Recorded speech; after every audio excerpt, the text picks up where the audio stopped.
Hello, happy 4th of July weekend, everyone. Just wanted to hop on quick. This is going to be a quicker, shorter coffee chat with me this morning. But yesterday was such a cool day. I got a few really cool things in the mail from you guys and had to share and say thank you and let you know how much you blessed me.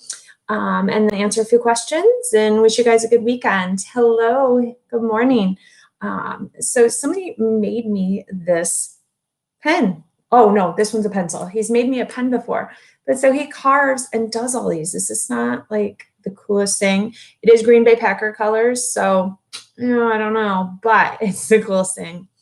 So, and then, you know how whenever I do one of my beer videos or I'm having a beer, if I do it evening, I always kind of plug Line and Kugel because that's my fave beer. So look, when you guys, Paul, who crazy enough lives just over the holler from me, down the road, and he sent me a Line and Kugel glass. Like, how fun is this? Thank you guys so much.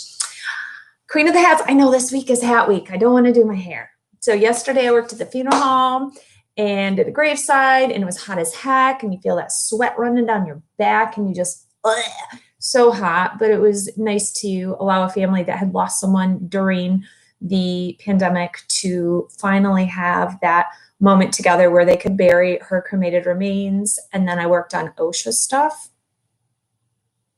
It makes me want to cry some days. It's so overwhelming to try and be OSHA compliant. I don't know how anyone is ever fully OSHA compliant. Hey, Robert, good morning. Good morning, everybody.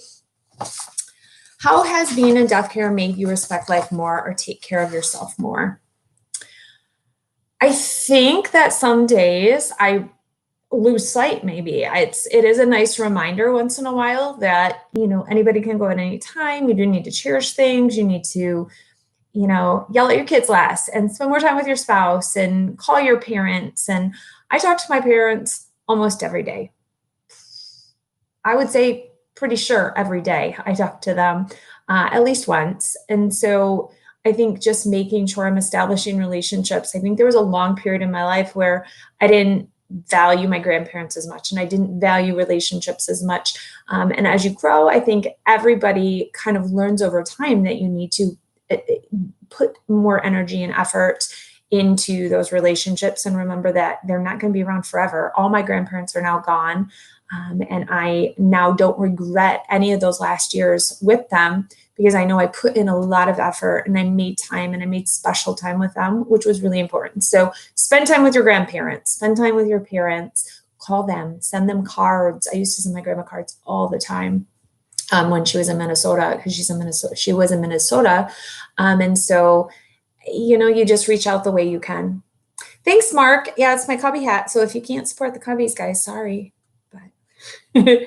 Have I ever been to the Paris Catacombs? So we went to Paris when I was in England this last November with my family. We went and I worked at a funeral home in England. We took the little tube train thing that goes under the English Channel or whatever over to Paris and we spent a day. But there was to try and do Paris in a day, we hopped on the hop on, hop off buses and kind of rode it around. So we got to see places, but we didn't really get to dive in. And we spent time at the Eiffel Tower, which is where my daughter wanted to spend time. So that was kind of the big for us. But I would love to go back, actually. I've never wanted to really go to Paris, but I would love to see the catacombs because that in of itself is a pretty insane thing that you're walking through the city and there's just thousands of bodies below you. It's kind of cool. Do you do walk-in tours in the funeral homes? Yeah, I mean, if somebody wanted to come in and tour, there's certain areas we can't allow people. They can't go in the care center where bodies are.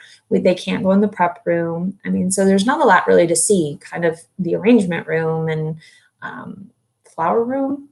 So there's, the chapels, casket room. So there's not a lot that you could see that maybe would be exciting. Why does a mortician have to remove organs before prepping the body for a funeral? No organs are removed by morticians. We never remove organs, ever, at all. If you're being cremated, can you be displayed for viewing without a casket? You can, even if you're being buried. You would just need to be placed in your casket. So I've done viewing for a child in his bed.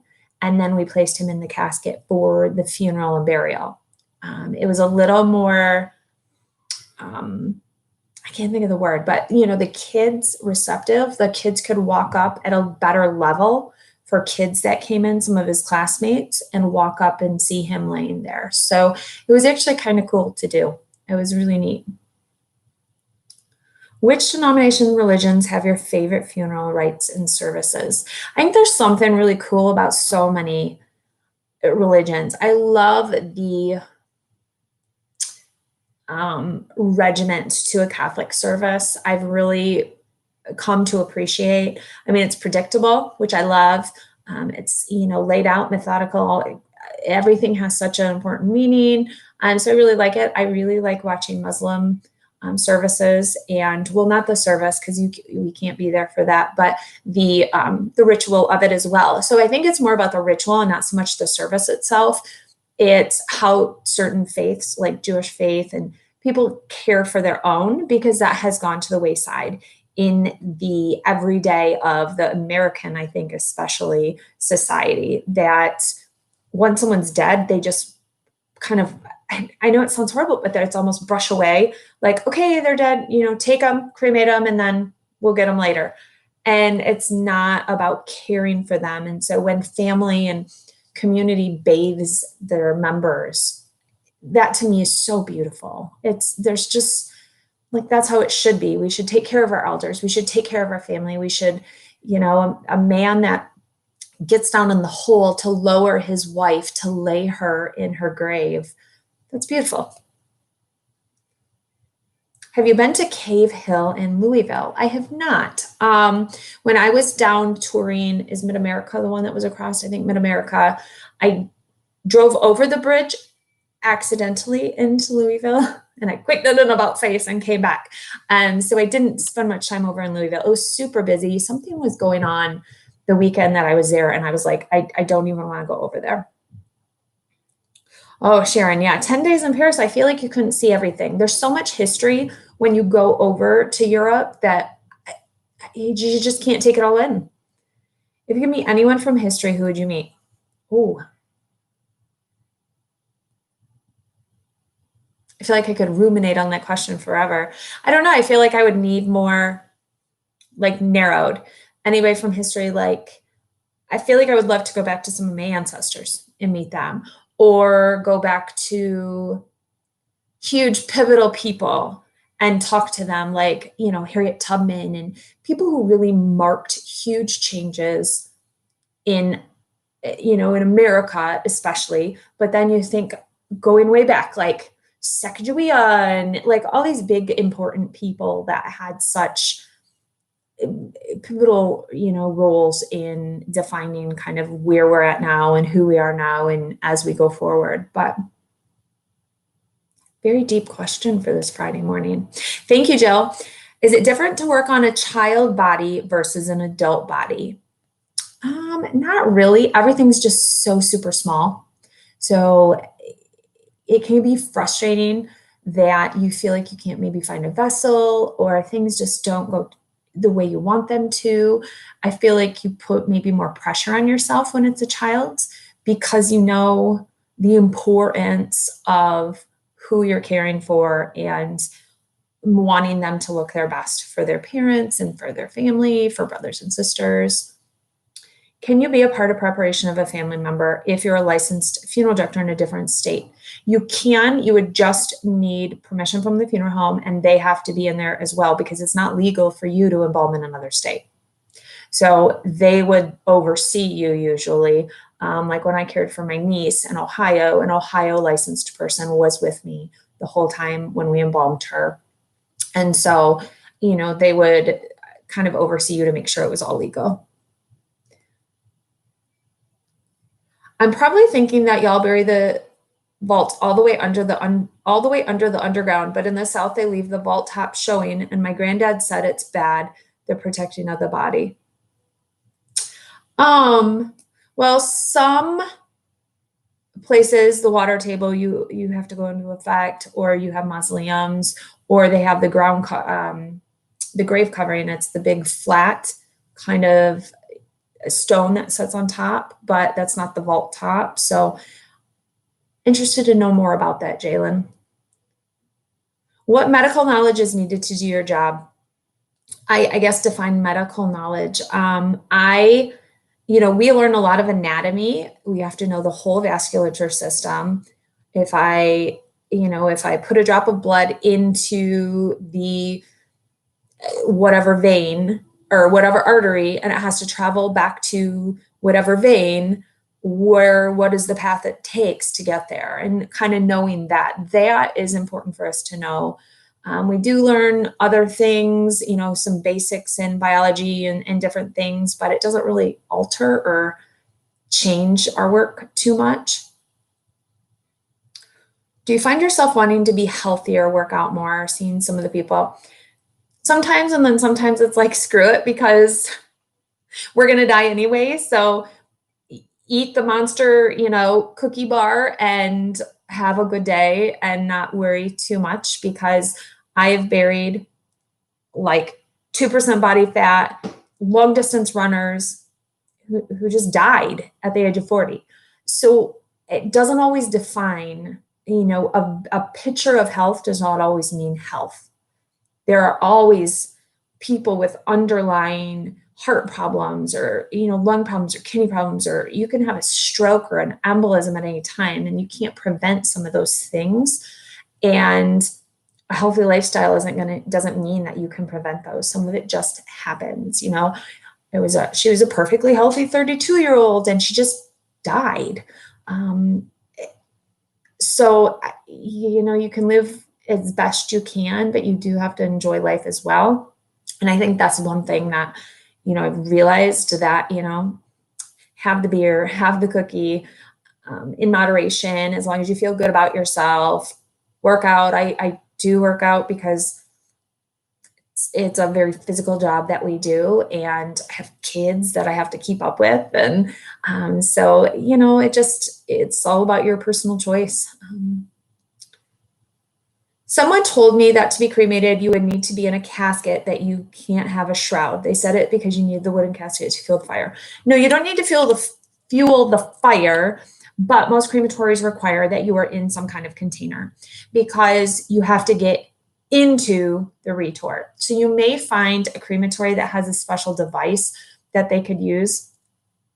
This is a bad analogy, but think of a pizza oven where you have that thing that you use and you have to kind of scoot the pizza into the oven.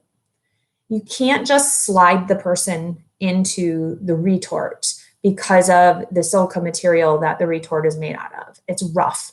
So you have to get the person in there somehow. You can't crawl in there with them. So in a container, you can move them in easily.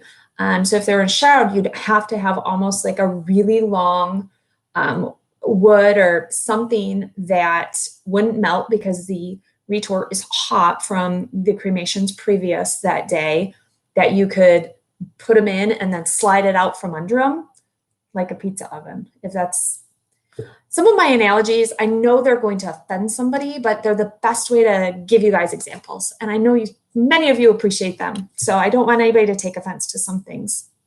All right, 2 more questions, hopefully. I know this is a short one today, guys, but have you heard of processional viewing, parting viewing, recessional viewings? No, I've never heard them called that. So you'll have to give me some more explanation, Jalen. Have you ever discovered something unusual or suspicious while working that maybe the medical examiner missed? No, not really. I found a pill in a guy's sock once when I was undressing him for a nursing home. So whether it dropped into his sock or whether he was stashing his pills and not taking them, I'm not sure. I passed the information on to the funeral director that was in charge. It was a trade embalming situation, but that's about it. Okay, baby, woo, it's late over. If your firm becomes OSHA compliant, how can they fine you? They can fine you if they find something wrong in your building. And it could be something simple and small, like you missed an SDS sheet on something in your preparation room or in your building, like acetone, because a lot of funeral homes use acetone as like nail cleaner. And if that's not on your SDS sheet, then you get fined. So it's really fine, detailed items that they could fine you on. So a lot of places will have a person come in and they pre-qualify you essentially, or they give, they go through and they say, hey, these are the things you need to get up to code. And so then that's where I'm kind of doing that for a funeral home and trying to get them up to code. So thank you guys so much. A shroud is something you wrap a body in, a sheet, a cloth, a resin, some type of a material, not resin. What am I thinking? Muslin? Is that I can picture it. I'm blank on words today. And you would wrap the person. So rather than them in a casket of some kind, you wrap them to bury them. Do you take COVID-19 patients? Of course. Okay, Jalen, processional viewings when you view the body going into the church. So it's just the viewing time before the service. Gotcha. You're doing a good speaking on YouTube, not defending me one bit. Oh, thanks, Mark. All right, guys. Well, I hope, good morning from Cincy. Hey, I hope you guys have a great 4th weekend here in America. We're celebrating this weekend and tomorrow. So we'll be having fireworks and stuff. So I'm headed to lunch now to go meet up with a part-time guy I used to work with. And I'm so excited. The part-timers are really the bread and butter of the business. They are people who touch with everybody in the community. They are well-respected people usually. They make or break a relationship with a family because they're interacting with them at funerals and visitations and removals and everywhere. And so I've always loved the part-time people I've worked with. And it's usually men, part-time guys. Part-time guys is kind of how I say it. But we have a lot of also support staff that are women at different funeral homes. So one of the guys who was with me when I was through both pregnancies, and so he's known the girl and the girls as they've grown. And so we're going to lunch with him today because we haven't seen him since before the quarantine. So we're excited. So I hope you guys have good days. Make sure you subscribe so you can get updated on the next videos. And thank you guys again for all of my things like this. I'm going to have to just use later just because it's awesome. So I'm so thankful for you guys and for all you do for me as well. So take care. Talk to you soon and be safe. Bye.